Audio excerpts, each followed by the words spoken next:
Good morning. How's everyone today? I'd like to talk about the power of the prayer, how important prayer is in our everyday life and for planning everything. The power of the prayer is very, very important, and that's what I feel is one of my gifts, main gifts from my grandmother, is the power of the prayer. Bless her soul. Is it like the videos before, how the prayer lit the candle? Well, the prayer also is really a big part of our dream. As I was saying in that video about the dream that led us to the healing ceremony in Wacholi land, was somebody's prayer. And then, so there's the prayer that's connected to the dream, that's connected to the teachings, because the old ones always told me to really, really pay attention to your dreams, big time, because remember which way, if it's an animal or a bird, especially an animal or bird, because the old ones, the ones on the other side, use them to deliver prayers and dreams. And so it's really important, if you have a dream of an animal, to pay attention which direction it came from, which direction it's going into, because then you can decipher that dream by referring back to the teachings in that direction, whichever animal that sits in that direction or bird.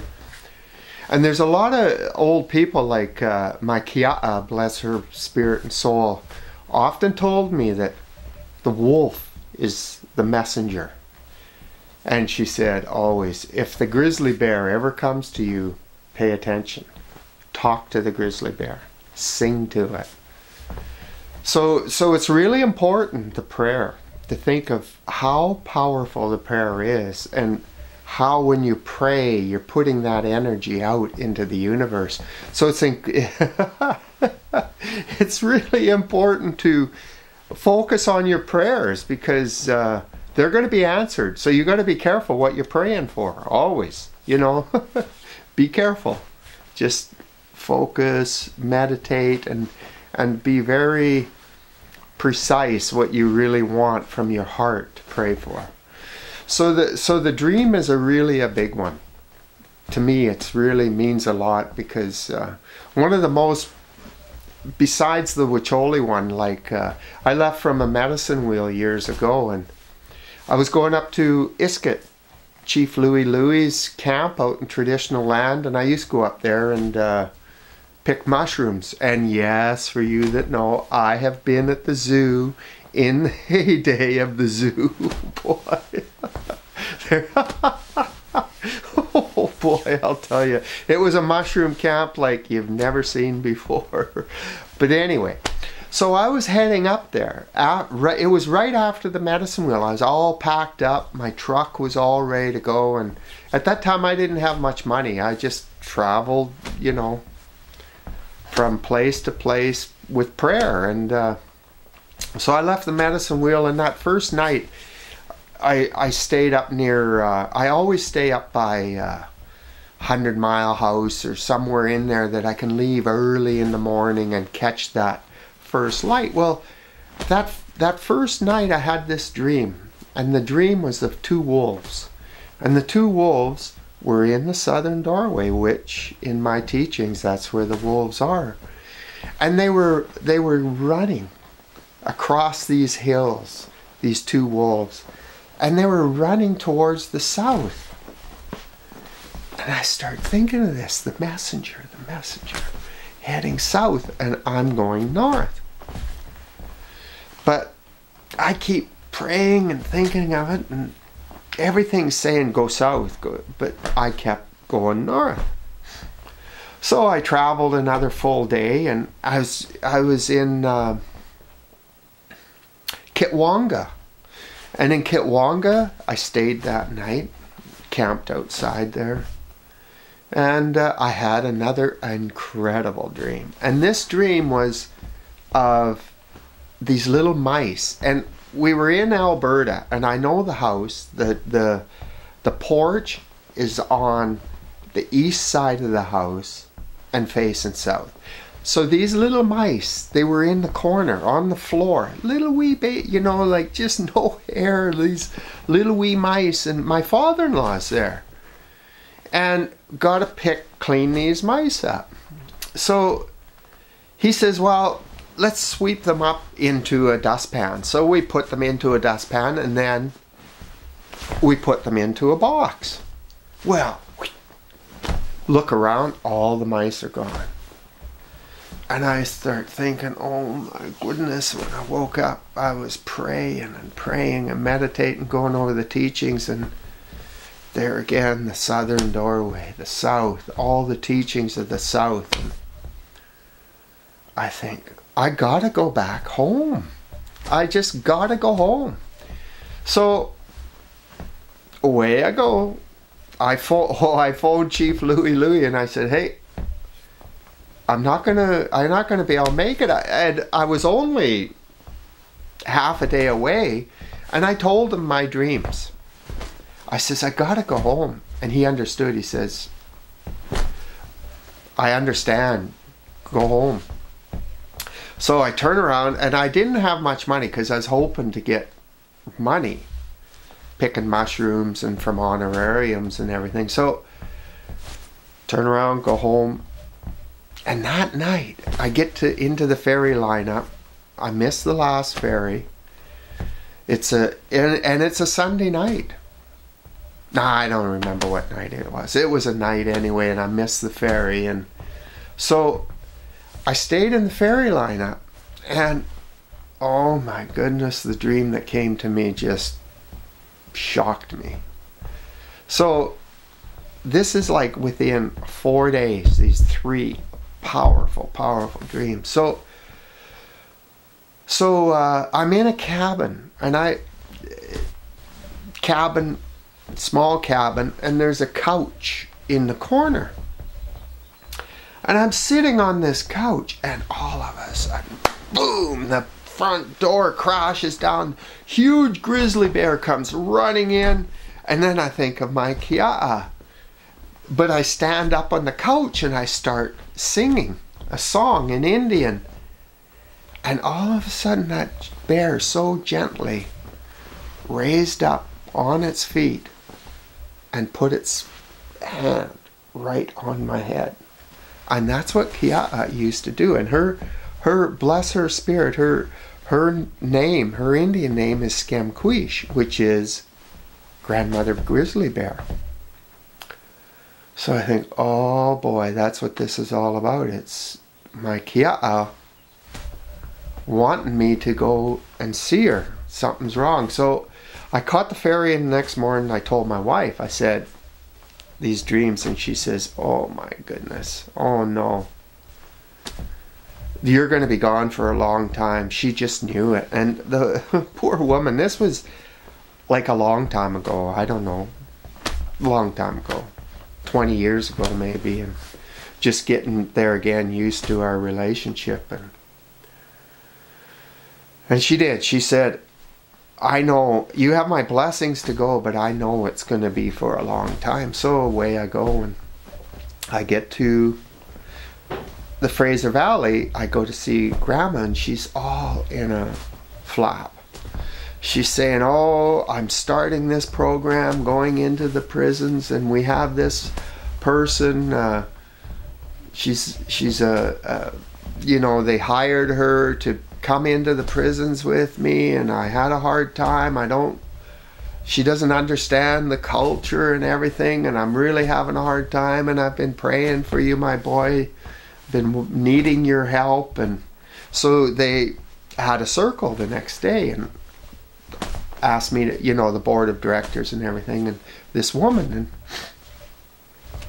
circle going around, and eagle feather, and Kia'a was saying how she felt, and that she would like to have somebody that's more understanding of the teachings when she goes inside of the prisons and everything. And this person was the coordinator. And then in the circle, she's saying right and she wanted to pass the woman the feather for. And there was some, anyway, I can't remember all the details, but the thing is that it ended up that Kia'a wanted to get rid of this woman, and she wanted me to be the coordinator. Well, I've never been a coordinator before, but I said okay, and I started looking, you know, after all the circle and everything, I started looking in the books and everything, and it was a society, and none of the papers were done, and I started reading on it and understanding it a lot more, and that there was things that needed to be done and that weren't being done, and it was really good because I lived in Victoria, so I came home on the weekends, and then I just started realizing, well, I can go right down to the society thing right here in Victoria. So I go in there and I start asking them, and they help me a lot. You go in there now, they don't help. They ask for money. Anyway, they gave me a lot of help, and they pulled out these papers that were filed, and they said, well, and there was 3 names. Bless their spirits. There was 3 of the main elders of the Scamqueese Medicine Lodge that were scratched out, including Kia'a's name and 2 others that were the main founding members. And they thought, so anyway, it was really strange, and I asked them how to do all this, and they said, oh, you got to file this, you got to do this, you got to go back, and you got to redo it all, because you got to make these people members again, because you got to understand these have been filed. So I did all this kind of stuff, and basically saved that Kia'a a lot of trouble, because they had scratched her name off. For what reason, I don't know, but anyway, the dream. What I'm getting at here is how important it is to really, really follow your dreams, and remember that a lot of those dreams come from somebody's prayers. It all comes from the prayer and the dream, and then the teachings, to really reflect on those teachings. And there's one more thing I want to share, because this is it. This is going to be the last video before I go, because I got to go in a few days. So one other thing I'd really like to share, because I'm going into that northern doorway, and I want to be welcomed into that northern doorway. As we go through life, we're taught, and I think of it as a toolbox, as I said, that you get all these tools. Like, I've got trunks, I got boxes full of stuff, medicines, teachings that have come to me, and people have given me tobaccos and all kinds of gifts. And with those gifts come teachings and like I say, tools, and I've learned so much from them. But what you need to understand, myself, my journey, my truth is that I've gone through that door of our physical, of our mental, and of our emotional stuff. Now into that northern doorway of spirituality, where our spirit sits, and the teaching of change, that I need to now not rely on those tools anymore. I need to pass those tools on to younger people, for I can go into that northern doorway just like my grandmother used to do. My grandmother didn't have anything. She didn't have books, incenses, nothing. She just prayed. And she didn't bow her head. She looked up and prayed from her heart. And that's the doorway that this old man, this spirit's going to, is to show those old ones and those spirits that I don't need any of that stuff anymore. I can just pray from my heart, from my whole heart and soul, and I don't need the pipe. I don't need it anymore. And that's one of the real things that I really would like to pass on today, is the prayer. And that when, like me, I'm going into that northern doorway, that's my truth. I need to let all that stuff go, have forgiven everybody, carry nothing with me, nothing but my spirit and soul and my prayer into this northern doorway. And I'm really praying that they accept me into that northern doorway, because I'm focusing on my teachings, which I've done for the last 8 years. I've done nothing much but really focus on the teachings.